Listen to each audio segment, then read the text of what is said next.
हमारे विभिन्न ज्ञानवर्धक कार्यक्रम देखने के लिए आप हमें अभी सब्सक्राइब करें, बेल आइकन को प्रेस करें ताकि आप देख सकें हमारा कार्यक्रम सबसे पहले।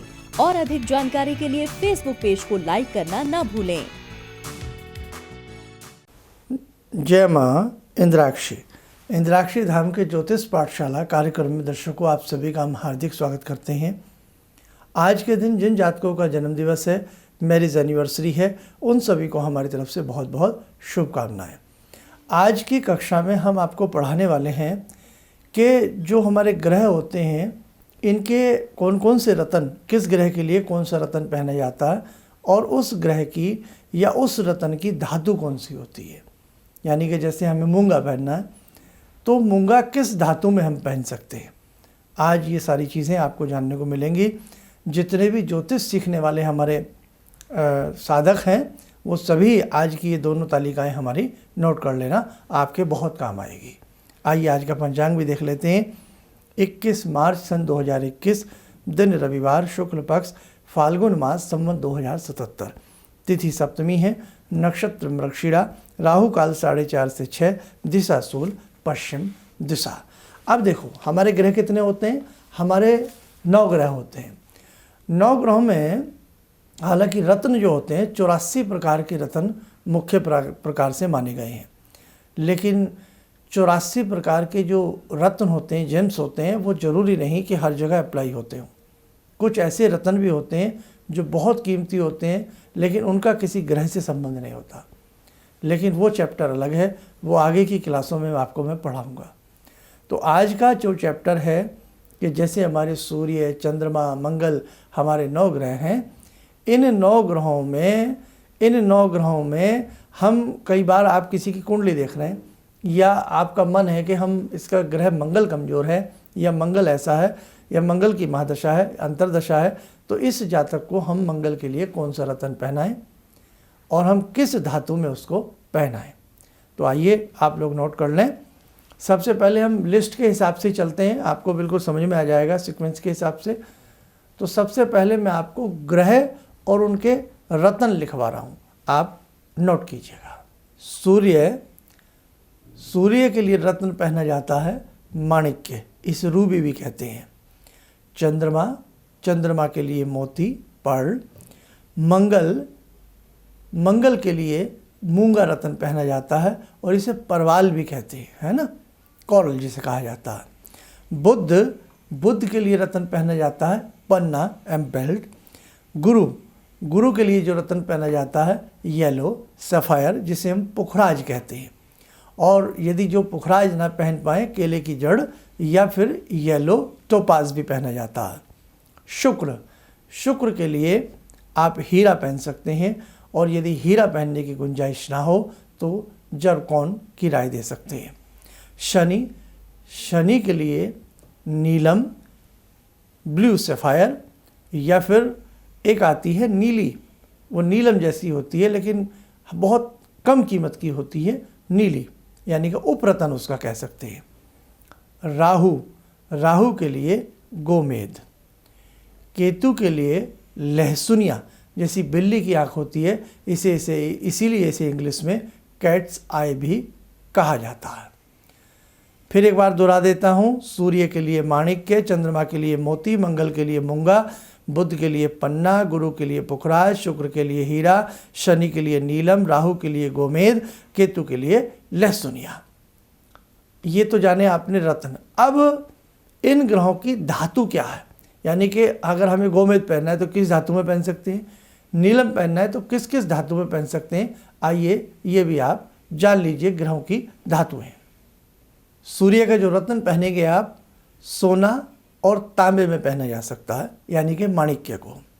चंद्रमा के लिए धातु चांदी, मंगल के लिए सोना और तांबा, बुध के लिए सोना और पंच धातु, गुरु के लिए सोना, शुक्र के लिए सोना या पंच धातु, शनि के लिए लोहा, सोना और पंच धातु, राहु के लिए सोना, केतु के लिए चांदी। अब यहाँ एक चीज़ और मैं अपने सभी साधकों से बताऊं, कई बार आप देखते हैं कि व्यक्ति का वज़न कितना है तो उसे वज़न के हिसाब से रत्न पहनाएं। नहीं, ये थ्योरी काम नहीं करती है। ये मामूली सी बात है। हमें जन्म पत्रिका में देखना होगा कि इसके ग्रह कैसे हैं, इसके मंगल की स्थिति कैसी है, हम उसको किस हिसाब से रत्न पहनाएं। कभी भी 2 रत्न एक साथ नहीं पहनाना जो शत्रु हों, जैसे मंगल के साथ गोमेद मत पहनाना, नीलम के साथ माणिक्य मत पहनाना, राहु के साथ यानी कि गोमेद के साथ चंद्रमा का रत्न मोती मत पहनाना। बेमेल जो रत्न होते हैं भयंकर नुकसान करते हैं। इसके लिए आप हमारा रत्नों से संबंधित एक अलग से हमने विशेषांक बनाया था, उसको भी आप देख सकते हैं। अब किसको क्या रत्न पहनाए जाए, ये आगे के चैप्टर में आपको पढ़ने को मिलेगा। आज तो मैंने केवल ये आपको लिस्ट बताई है, ये दोनों तालिकाएं आपके बहुत काम आएंगी। एक चीज़ और ध्यान रखना, अगर किसी साधक का कोई ग्रह बिल्कुल नीच राशि में बैठा है और कुदृष्टि ग्रहों की पड़ रही है, तो भी ऐसी स्थिति में उस ग्रह का रत्न ना ही पहनाएं तो ज़्यादा अच्छा है। मैं रत्नों को कभी तवज्जो नहीं देता हूँ। मेरे तकरीबन 27-30 साल के कैरियर में मैंने रत्न बहुत कम लोगों को बताता हूँ। ज़्यादातर मेरा विश्वास 99% अपने प्रभु की आराधना साधना में है, उससे बड़ा कोई रत्न नहीं है। और दूसरी बात, या फिर अगर रत्न का ही ज़्यादा शौक़ है तो उसकी जगह मैं पेड़ों की जड़ें पहनने के लिए बोलता हूँ, जड़ियाँ पहनने के लिए बोलता हूँ, वो बहुत अच्छा काम करती हैं। उसी के साथ साथ रुद्राक्ष पहनने के लिए बोलता हूँ, वो भी बहुत अच्छा कार्य करती हैं। रत्नों में कई तरह के डर होते हैं, डुप्लीकेसी का सबसे ज़्यादा डर होता है, और आज के समय में रत्न बहुत महंगे हैं। अब हमने ये चैप्टर बताया क्यों भाई, सब्जेक्ट में है तो सब्जेक्ट पढ़ाना भी ज़रूरी है, लेकिन अब चूँकि यहाँ हम आपके टीचर हैं, मास्टर जी हैं हम आपके, तो इसलिए हम क्या फॉलो करते हैं वो भी आपको बताना ज़रूरी है और क्यों करते हैं। अब कोई भी आपसे मिलने आए, आप उसे तपाक से 8-10 रत्न लिख देते हैं बहुत लोग, ये गलत तरीका है। रत्न सबसे लास्ट की थ्योरी है, सबसे लास्ट की मेडिसिन होती है। जी हाँ, एक व्यक्ति आपसे मिलने आया, आप उसकी कुंडली देख रहे हैं, आपने कहा भाई ओम नमः शिवाय जपो, मंदिर जाओ। मैं नहीं जा सकता साहब, मैं नहीं जा सकता। अब उसने मंदिर के लिए तो मना कर दिया। आप कहो घर में बैठ के ये कर लो, मैं समय नहीं है, घर में भी नहीं कर सकता। आपने कहा ये दान कर दो, मुझे शर्म आती है, मैं दान भी नहीं करूँगा। अब मंदिर वो जाएगा नहीं, पूजा वो करेगा नहीं, भगवान को वो मानेगा नहीं, दान वो करेगा नहीं, तब क्या मजबूरी हुई? फिर तो रेडीमेड उपाय है कि भाई फिर तो ये रत्न पहन लो। आप समझ गए आप? तो रत्न बहुत लास्ट की थ्योरी है। अगर आप हमारे शिष्य हैं, हमसे कुछ सीखना चाहते हैं, तो सिर्फ मैंने नॉलेज के लिए दोनों टेबल आपको बताई हैं, और भी बातें बताऊंगा रत्नों के लिए, लेकिन पहली मेडिसिन कभी किसी को रत्न मत बताना, यानी कि पहला उपाय रत्नों से संबंधित नहीं होना चाहिए। अब रत्न डुप्लीकेट बहुत आते हैं, डुप्लीकेसी बहुत भरी पड़ी है रत्नों में, नुकसान भी भयंकर तरीके से दे सकते हैं। खंडित रत्न, टूटे हुए रत्न, तिड़के हुए रत्न, पानी में जिनके रत्नों में बुलबुला सा होता है, ऐसे रत्न भी बहुत भयंकर नुकसान देते हैं। फिर आपको ये नॉलेज नहीं है कि किसके साथ क्या पहनाना चाहिए, क्या नहीं पहनाना चाहिए, तो वो भी घाटे का सौदा हो जाता है, वो भी नुकसान हो जाता है। इसलिए मेरे साधकों, रत्नों की नॉलेज रखो, समझ रखो। अब जैसे आपके पास कोई अंगूठियाँ पहन के आ जाए ढेर सारी, तो आपको पता होना चाहिए ना कि किसके साथ कौन सी धातु पहनी जाती है, कौन से ग्रह का कौन सा रत्न होता है, कुछ तो नॉलेज आपको होनी चाहिए। बस मेरा आज का यही ध्येय था, और बहुत ऐसी बातें हैं जो आपको भी सीखनी और जाननी बाकी हैं। अब जैसे विरोधी की बात हम करें, तो मैं आपको एक दिन एक चार्ट तालिका लिखवाऊंगा, टेबल लिखवाऊंगा, जिसमें ये बता दूंगा कि कौन सा ग्रह किसका शत्रु है और कौन सा ग्रह किसका मित्र है। तो आपको उससे पता लग जाएगा कि कौन सा रत्न फिर किसके साथ नहीं पहनाना। जैसे शनि जो हैं सूर्य के शत्रु हैं, सूर्य शनि के शत्रु हैं। अब शनि का रत्न कौन सा हमने आज बताया इसमें? ब्लू सफायर यानी कि नीलम, और सूर्य का कौन सा बताया? रूबी माणिक्य। तो फिर यही बात आ गई ना, शत्रु रत्न एक साथ नहीं पहने, माणिक्य, रूबी को और नीलम को एक साथ नहीं पहना जाता। अब मैं मित्रता की बात कर लेता हूँ, है ना। अब जैसे सूर्य हैं, तो सूर्य का जो मित्र है वो बुध भी है, तो इसीलिए अगर आपने सूर्य का किसी को रत्न पहनाया है और आपकी इच्छा है कि इसको बुध की महादशा आ गई है या अंतरदशा आ गई है, प्रत्यंतर दशा आ गई है, या बुध इसके निस्तेज हो रहे हैं, या इसकी वाणी में वो बात नहीं है, तो इसको हम पन्ना भी पहना सकते हैं। धातु किसी की गुंजाइश सोना पहनने की नहीं है तो पंच धातु में पहना दो। अब जैसे माणिक्य है, माणिक्य को अक्सर गोल्ड में पहना जाता है, भाई गुंजाइश नहीं है उसे आप तांबे में पहना दो। तो एक डॉक्टर की तरह आपको काम करना है, बहुत अच्छे से किसी को समझा करके, पढ़ा करके, बता करके आप उसके साथ चलेंगे, आपसे जो मिलने वाला व्यक्ति है उसको भी अच्छा लगेगा और आपकी आत्मा को भी शांति मिलेगी, है ना। बस कभी किसी के साथ 420 नहीं करना, बहुत अच्छे से सबको समझाना है। और मैं देख रहा हूँ बहुत बड़ी संख्या में आप लोग हमसे जुड़ते जा रहे हैं। मैं पूरा प्रयास करूँगा कि ज्योतिष की बारीक से बारीक बातें और जो कमियां हैं, अब ये तो कमी तो है, हमारे पास ऐसे बहुत लोग आते हैं, कहते शर्मा जी हम कहीं गए तो हमें बस कोई ना मंत्र बताया गया, ना कोई दान बताया गया, ये 4 रत्न बता दिए गए हमें पहनने के लिए और बहुत महंगे महंगे बता दिए गए। तो फिर ये तो बात गलत हो गई ना। एक व्यक्ति पहले ही बेचारा कमज़ोर है, पहले ही पैसे से तरस रहा है और उसको ऊपर से इतने महंगे रत्न लिख दिए जाएँ और गारंटी भी कोई नहीं है कि रत्न वापस होगा नहीं होगा, उसको लाभ होगा नहीं होगा।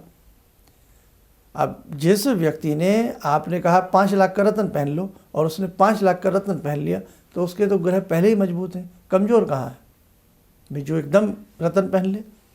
तो जब भी आप किसी को रत्न पहनाएं उस व्यक्ति की हैसियत भी देखें, उसको समझें भी, उसकी भावनाओं को भी समझें और उसकी पूरी ज़िंदगी का पर्यावरण देखते हुए, बैकग्राउंड देखते हुए और उसके ग्रहों को देखते हुए तब किसी को रत्न तब बताया करें।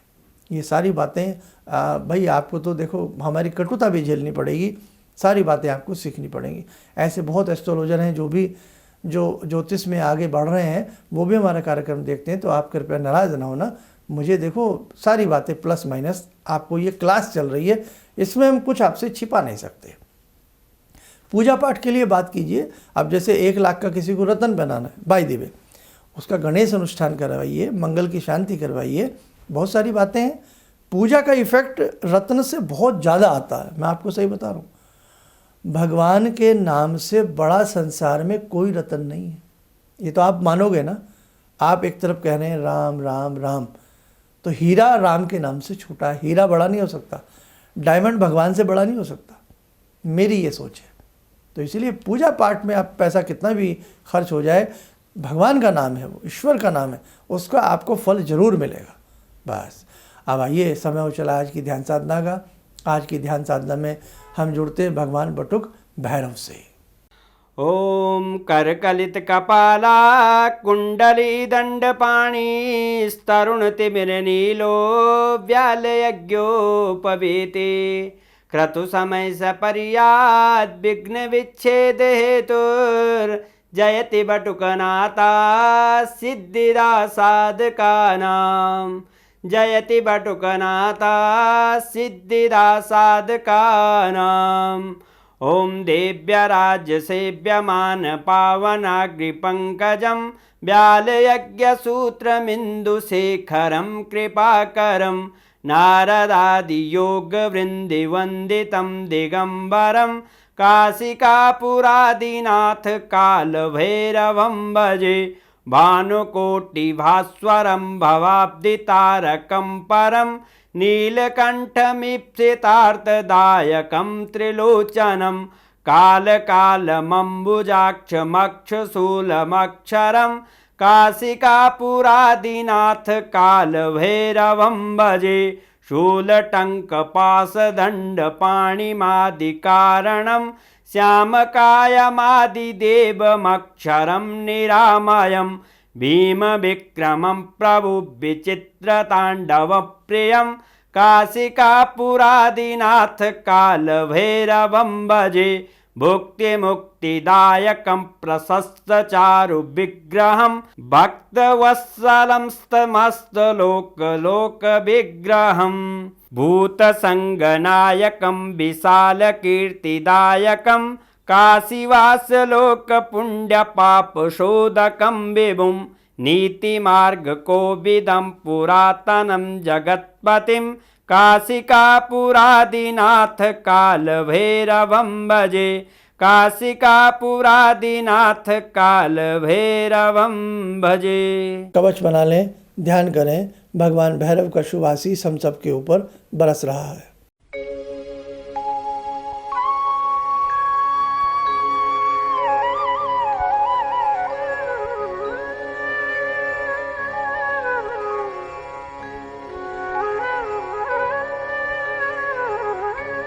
ओम बोलते हुए नेत्र खोलें, सामान्य हो जाएं। जिन जिन हमारे दर्शकों की, बहुत लोगों की कुंडलियाँ वैदिक जन्म पत्रिका बनने के लिए आई हुई थी, बहुत लोगों की भेज चुके हैं, कुछ की रह गई हैं, वो भी भेजी जा रही हैं। गुरुदीक्षा करीब करीब संपूर्णता की तरफ हो चुकी है और उसमें बीच बीच में हम आपको बताते ही रहते हैं क्या करना है। और मेरे साधकों चलते चलते एक बात और कहें, कल से होलाष्टक प्रारंभ हो रहे हैं। क्या है होलाष्टक? कल के अंक में सुनना और जानना ना भूलें और होली के पर्व को बहुत सुंदरता के साथ मनाएं।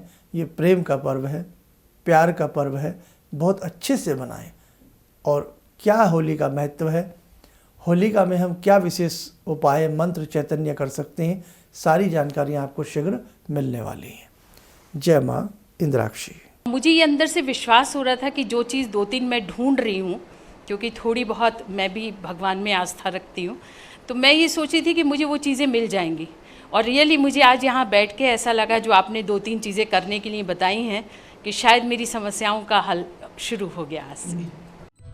किसी भी समस्या के समाधान के लिए मिले प्रसिद्ध हस्तरेखा एवं वास्तु विशेषज्ञ प्रोफेसर धर्मेंद्र शर्मा जी से। नोट: शिविर में भाग लेने हेतु एवं व्यक्तिगत रूप से मिलने के लिए कॉल करने का समय सुबह 10 बजे से शाम 6 बजे तक। हमारे विभिन्न ज्ञानवर्धक कार्यक्रम देखने के लिए आप हमें अभी सब्सक्राइब करें, बेल आइकन को प्रेस करें ताकि आप देख सकें हमारा कार्यक्रम सबसे पहले। और अधिक जानकारी के लिए फेसबुक पेज को लाइक करना न भूलें।